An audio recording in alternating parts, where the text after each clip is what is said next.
ამ მთავრობას გვაიძულა გამოვიდეთ ქუჩაში და შემოუერთდეთ იმ ხალხს, რომელიც იბრძვის ქვეყნის ნათელი მომავლისთვის, ვიდგეთ მათ გვერდით. ზოგადად ექიმები ის სფეროა, რომლებიც ყოველთვის ამბობდნენ, რომ პოლიტიკა ჩვენი საქმე არ არის და არ ერეოდნენ პოლიტიკურ საქმიანობაში. და წარმოგიდგენიათ, რა მდგომარეობიდან მიიყვანეს ქვეყანა, რომ პოლიტიკოსებმა ექიმებს ხმა მოაღებინეს ექიმები, რომლებიც არასოდეს საპროტესტო სიტყვას არ ამბობდნენ, დღეს უკვე მარშით დადიან ბათუმის ქუჩებში და არა მარტო ბათუმის ქუჩებში. ასე რომ მოგიწოდებთ ყველას, ექიმებს, ექიმებს, მედსესტრებს, თუ კი ფიქრობთ, რომ თუ მათ იქნებით და თქვენთან არ მოვლენ, ხდებით, დადგება დრო და თქვენამდესაც მოვლენ. უბრალოდ თქვენს გვერდით აღარავინ იქნება, ვინც თქვენ დაგიცავთ. ამიტომ ჯობია ამოიღოთ ხმა. დაიცვა ჩვენი მოსახლეობა, ჩვენი სახელმწიფო, არა მარტო ჩემთვის, ყველასთვის მიუღებელი იყო იმ კადრების ნახვა, როცა ექიმებს ფიზიკურად უსწორდებოდნენ, აპატიმრებდნენ და არ აძლევდნენ საშუალებას თავიანთი მოვალეობა შეესრულებინათ. ჩემთვის თითოეული თქვენთაგან ხართ გმირი, იმიტომ რომ ექიმის პროფესია არის ის პროფესია, რომელიც არის როგორც ადამიანისთვის გვირობის, თავგანწირვის და საკუთარი მეს დავიწყების თორფასი.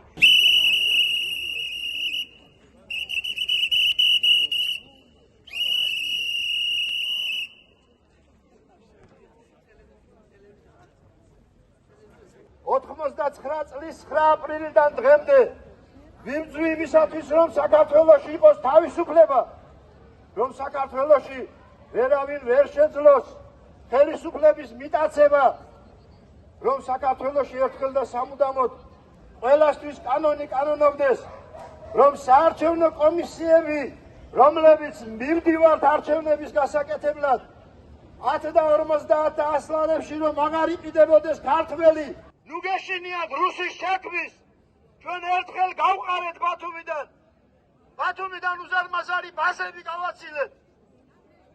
და ესეთი ბაზები, რომელიც აფხაზეთშია, რომელიც სამაჩაბლოშია, აუცილებლად წავლენ თავიანთ სამშობლოში, რუსეთში. ნუ გეშინიათ რომ აფხაზები ჩვენი მეგობრები არიან. ნუ გეშინიათ იმისა რომ სამაჩაბლო საქართველოა. და არავით არის ბოდიშები ვინმეს. ბოდიშ არავის არ უხდის ქართველი. 500-მდე ადამიანი სასტიკად ნაცემი იყო, არ ვიცი რამდენი ათასია ჩვენი შვილი და ჩვენი კოლეგა და მეგობარი მოიწამლა თბილისში და კიდე არ ვიცით რა შედეგები მოყვება ყველაფერ ამას. ალბათ ეს არის ყველაზე მიუღებელი რაც ხდება დღეს ჩვენს ირგვლივ, რომ ქვეყანაში არ არის ჩვენი ხალხის სიცოცხლე დაცული. ის რაც ჩვენი ქვეყნის მთავარი პრობლემა არის უგუნური რეჟიმი, გაუნათლებელი კორუმპირებული მთავრობა, რომლის მიზეზით შარშან აგვისტოში ჩამოიქცა შოვი, რომლის მიზეზით ჩემი კლასელი ზაზა მესხი თავისი ცოლით და შვილებით დაიღუპა. და არავის ამის გამო არც ბოდიში მოუხდი, არანაირი გამოძიება არ ყოფილა და არავინ ამის გამო არ დაუკავებიათ. ეს არის ის ქვეყანა, სადაც ადამიანი შეიძლება ლიფტში ჩავარდეს და გარდაიცვალოს და ტელევიზიის თანამშრომლებმა ყველა კარგად იცით თენგოს შემთხვევა, რომელიც რამდენიმე თვის წინ მოხდა. ჩვენ ვიცით, რომ ჩვენთან მშენებლობიდან შეიძლება გადმოვარდეს ვიღაცა და ასევე დაიღუპოს და არავინ ამაზე პასუხს არ აგებს. სახლი ჩამოინგრა და ეს ყველაფერი ხდება, იმიტომ რომ კორუფცია და უგუნური ხალხი იღებენ ფულს და წესით და რიგით არ აკეთებენ იმას, რაც უნდა გაკეთდეს და სიცოცხლე არის ის, რაც ჩვენ უნდა დავიცვათ. შესაბამისად, მე ვფიქრობ, რომ სწორედ ის ადგილია, სადაც ჩვენ უნდა ვიდგეთ. შევიკრიბოთ და სიტყვით თუ უსიტყვოთ უნდა მოვთხოვოთ აი ამ შენობას ზუსტად, რომელსაც სასამართლო ქვია და რომელიც არ ასრულებს თავის მოვალეობას, მოვთხოვოთ შეასრულოს ის, რაც მას ევალება და სასამართალი დამყარდეს ბოლოს-ბოლო ამ ქვეყანაში.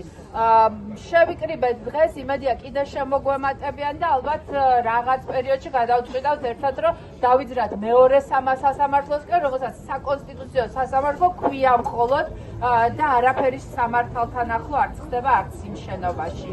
უკვე რამდენიმე დღეა ჩვენი მოქალაქეები მშვიდობიანი პროტესტის შემდგომ დაკავებულები არიან და გამოკეტილები არიან. ჩვენ უპირობოდ ვითხოვთ, ახალი წლის დღეებია, საახალწლოდ დაუბრუნდნენ ყველა თავის ოჯახებს. ეს იქნება უპირობო მოთხოვნა და უერთდებით მთელი საქართველოს, მთელი საზოგადოების მოთხოვნას. ის მოთხოვნები, რომელიც მთელ საქართველოს აქვს, რომელი მოთხოვნებითაც ყველა ქალაქში გამოსულია საზოგადოება, დედაქალაქში შეკრებულია უამრავი საქართველოს მოქალაქე, ასევე ჩვენი მოთხოვნაც რჩება უცვლელად და არის მეორე უპირობო მოთხოვნა უახლოეს დღეებში, როგორც პრეზიდენტმა ბრძანა, უახლოეს დღეებში შეთანხმდეს პრეზიდენტთან, ქართულ საზოგადოებასთან ხელახალი არჩევნების თარიღი, რომელიც დაამშვიდებს და გამოიყვანს ღრმა პოლიტიკური კრიზისიდან ჩვენს ქვეყანას.